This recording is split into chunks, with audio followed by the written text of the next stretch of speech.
Menteri Lingkungan Hidup dan Kehutanan Republik Indonesia melakukan kunjungan kerja di Provinsi Riau pada hari Sabtu 18 Juli 2020. Maksud dan tujuan Menteri Lingkungan Hidup dan Kehutanan ke Riau untuk melakukan konfirmasi penyelesaian karhutla secara primer di Provinsi Riau. Pada kesempatan tersebut, Gubernur Riau menyampaikan bahwa pemerintah Provinsi Riau sudah mendapat arahan dari Ibu Menteri untuk penanganan hutan dan lahan harus permanen dan memiliki konsep yang betul untuk mencegah kebakaran hutan dan lahan di masa yang akan datang. Gubernur Riau juga berharap ke depannya Riau dapat dijadikan percontohan dalam penanganan karhutla. Dan tadi kami telah mendapatkan arahan dari Menteri dalam rangka untuk perkuatan. Dan tadi dikatakan Ibu Menteri bahwa untuk penanganan kebakaran hutan dan lahan sesuai dengan arahan Bapak Presiden, yang ini harus ada permanen di Menteri, artinya memang harus ada konsep yang harus betul-betul ini dapat mencegah kebakaran hutan dan lahan di masa yang akan datang. Karena itulah tadi Ibu tadi banyak minta masukan dari kami, sekaligus dilanjutkan dengan minta masukan dari Kapolda yang ini barangkali yang akan kita terapkan mudah-mudahan Riau menjadikan contohan dari Menteri sehingga nanti pemerintahan ke depan samping dalam mencegah kebakaran hutan dan lahan dan juga dapat melakukan pemberdayaan ekonomi masyarakat dan sekaligus memberikan edukasi kepada masyarakat agar senantiasa memelihara lingkungan kita ini dan mudah-mudahan dapat kita berikan secara bersama.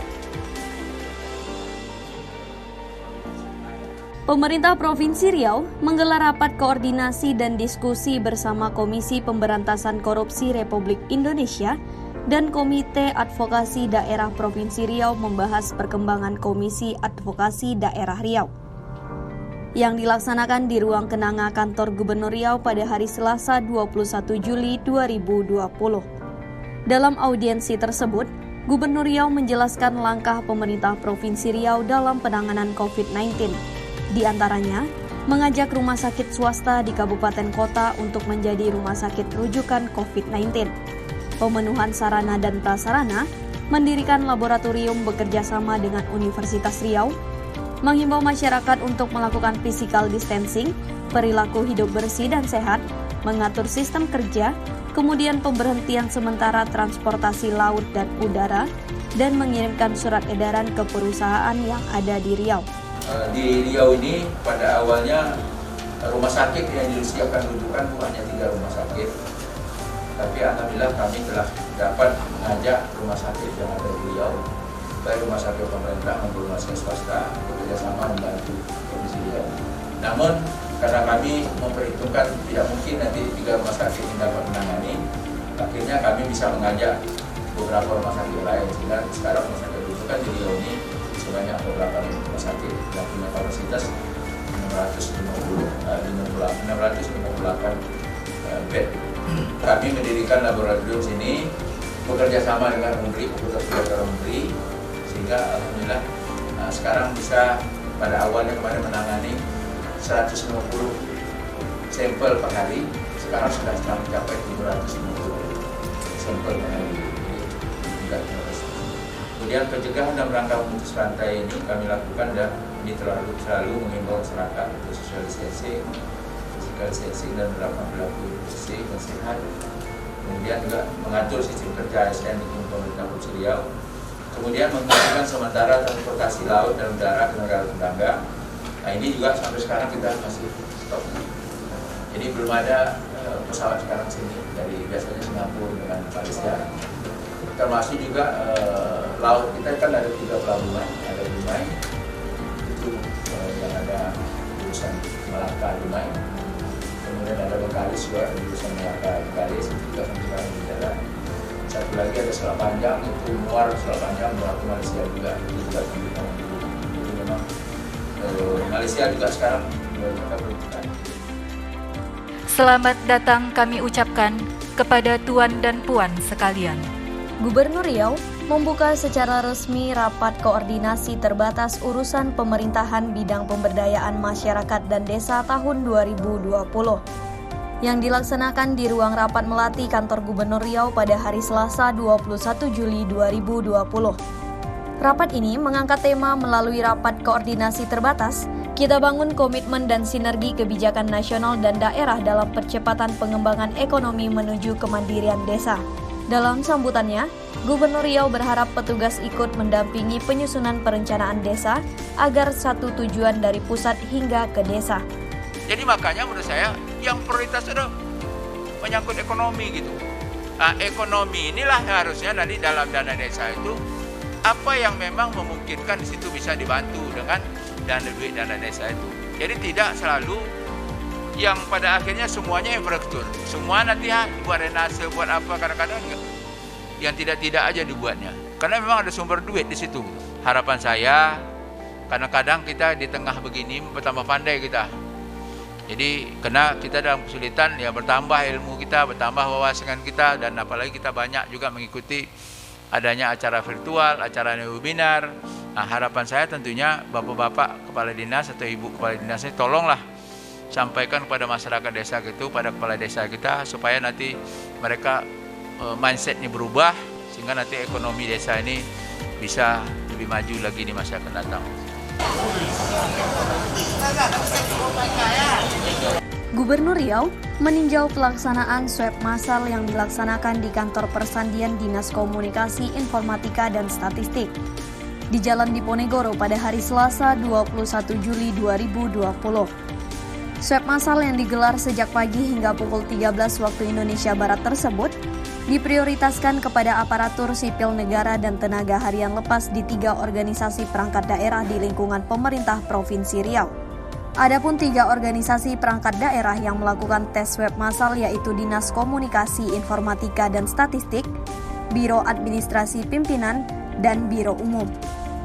Selain itu, wartawan yang bertugas meliput di posko tim gugus tugas percepatan penanggulangan COVID-19 juga mengikuti tes swab ini. Saat melakukan peninjauan, Gubernur Riau menghimbau agar perusahaan tidak menerima tenaga kerja dari luar Riau, tetapi dari Riau saja agar tidak menimbulkan klaster baru. Jadi ini juga tentunya klaster baru nih, ini dari luar daerah. Maka itu nambah itu ya dari situ, ya Bu ya. Jadi makanya saya sudah minta, ini ada beberapa katanya kemarin ada menerima di Dumai juga, ada juga yang di Siak. Jadi maka saya minta ini tolong dulu, di stop dulu ya penerimaan ini untuk Riau aja dulu, orang Riau. Nggak usah dari luar daerah dulu, apalagi dari daerah yang kemana zona merah. Nah, jadi mereka ada setuju. Jadi itu yang kemarin itu timbul klaster nih. Kita sudah benar-benar buat ketat untuk dimaklumi semua pos-pos kita di daerah perbatasan masih kita jaga. Nah, jadi ini sebenarnya karena ada perusahaan yang memang tidak melapor mereka kepada kita, padahal sebenarnya juga kan kalau ada gitu-gitu itu kan memang kan ketahuannya setelah mereka disuruh harus rapid. Nah, baru rapidnya di sini gitu. Harusnya kan tidak, rapidnya dari daerah asal, baru sampai sini ya kita cek lagi gitu. Kan harus gitu. Itulah makanya ada beberapa muncul itu.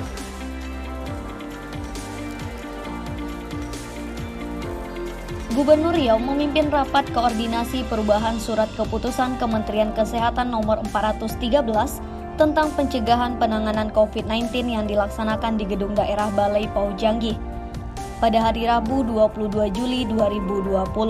Presiden Republik Indonesia memutuskan untuk mengganti istilah gugus tugas percepatan penanganan COVID-19, di mana fungsi gugus tugas kini diemban oleh Satuan Tugas Penanganan COVID-19 yang berada di bawah Menteri Koordinator Bidang Perekonomian.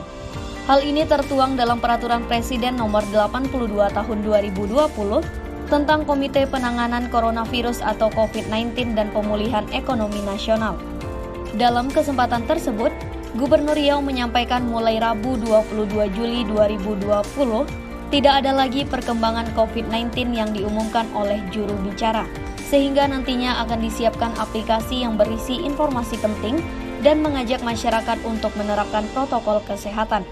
Alhamdulillah pada kesempatan ini kita hadir dalam rangka mengikuti rapat bersama dengan Kepala Dinas Kesehatan, membincangkan dengan ada perubahan kebijakan nasional khususnya berkaitan dengan peraturan Menteri Kesehatan. Kita terus melakukan perubahan. Tadi juga pagi Pak Sarial juga dengan Ibu Eli Kepala Biro Hukum juga tadi ketemu saya membincangkan tentang perubahan Perpres. Tentang gugus tugas. Ini gugus tugas juga berubah jadi Satgas.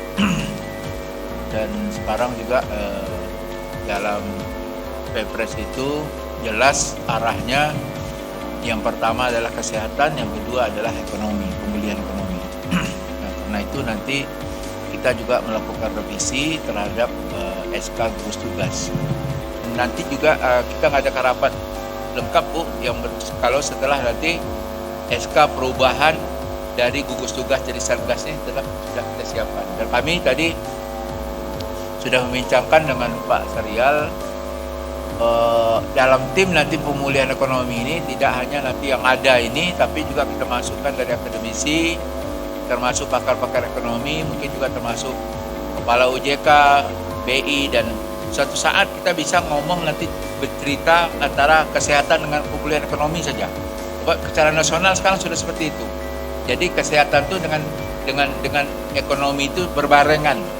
Jadi tidak ada nanti misalnya saling didahulukan. Tapi paling penting adalah prioritasnya memang kesehatan utama dulu, tapi tanpa mengesampingkan juga urusan ekonomi. Seperti itulah barangkali yang perlu nanti kita masukkan di dalam SK gugus tugas. Gubernur Riau mengikuti video conference Government Roundtable Series COVID-19 dengan mengangkat tema Riau Pasca Minyak Bumi dan Sawit. Video conference berlangsung di kediaman Gubernur Riau pada hari Kamis 23 Juli 2020. Dalam video conference tersebut, turut hadir founder Mark Plus, Kepala Bank Indonesia Wilayah Riau, Bupati Rokan Hilir, Bupati Siak, serta Wakil Wali Kota Pekanbaru. Saat ini, potensi perekonomian Provinsi Riau tidak hanya pada sawit dan minyak bumi. Sektor lain yang memiliki potensi seperti kelapa, karet, sagu, kopi, sektor kehutanan, dan perikanan. Dalam kesempatan tersebut, Gubernur Riau menyampaikan bahwa realisasi investasi triwulan 2 tahun 2020, Riau berada di urutan kelima nasional dan tercapai 10,3 triliun rupiah. Ya, Riau ini adalah penghasil minyak bumi dan juga penghasil sawit. Yang kalau minyak buminya sekarang ya masih lumayan, dan juga sawitnya juga sekarang masih lumayan. Tentunya juga kondisi sekarang mengajarkan kami yang ada di Riau ini memang kita ekstra hati-hati, tidak hanya mengandalkan kedua komoditi ini yang pada suatu saat juga tentunya akan terimbas dengan suasana baik yang berkaitan dengan minyak bumi yang akan habis, kemudian juga sawit juga tentunya dengan percaturan dunia yang sekarang juga banyaknya daerah-daerah provinsi juga sudah meningkatkan perkebunan sawitnya, bukan hal yang terakhir nanti suatu saat juga terjadi persaingan sangat hebat. Berkenaan dengan pertanian itu tidak hanya tadi itu disampaikan pertanian itu hanya sepertinya perkebunan yang kelihatan, terutama tadi perkebunan kelapa dan juga perkebunan karet, kopi dan lain. Tapi sebenarnya menurut kami masih memungkinkan di Riau ini juga sebenarnya adanya perkebunan sagu. Ya, perkebunan sagu itu sekarang yang ada adalah di Kepulauan Meranti dan Indragiri Hilir. Dan ini juga cocok di wilayah pesisir. Karena sagu ini juga sekarang juga jadi komoditas yang disenangi orang, karena ini termasuk juga kadar gulanya adalah rendah. Alhamdulillah ini untuk investasi di Riau ini baik triwulan pertama dan triwulan kedua kita lewat over target.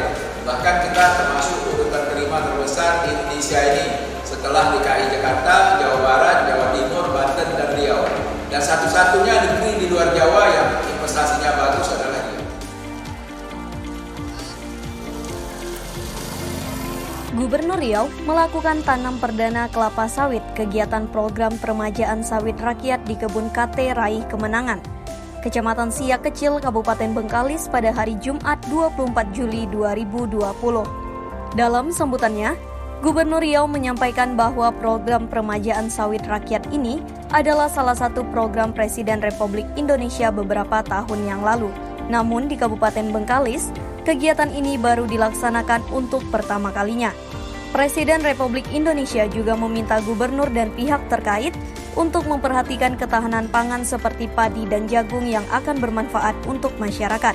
Melalui kesempatan ini, pertama sekali saya mengucapkan terima kasih atas jemputan dari masyarakat Desa Muara II dan Pemda Bengkalis, Kecamatan Siak Kecil, yang telah mengundang kehadiran kami ke sini, sekaligus juga ikut menanam secara perdana program PSR yang merupakan program permajaan sawit rakyat yang diprogramkan oleh Bapak Presiden kita, Insinyur Joko Widodo beberapa tahun yang lalu.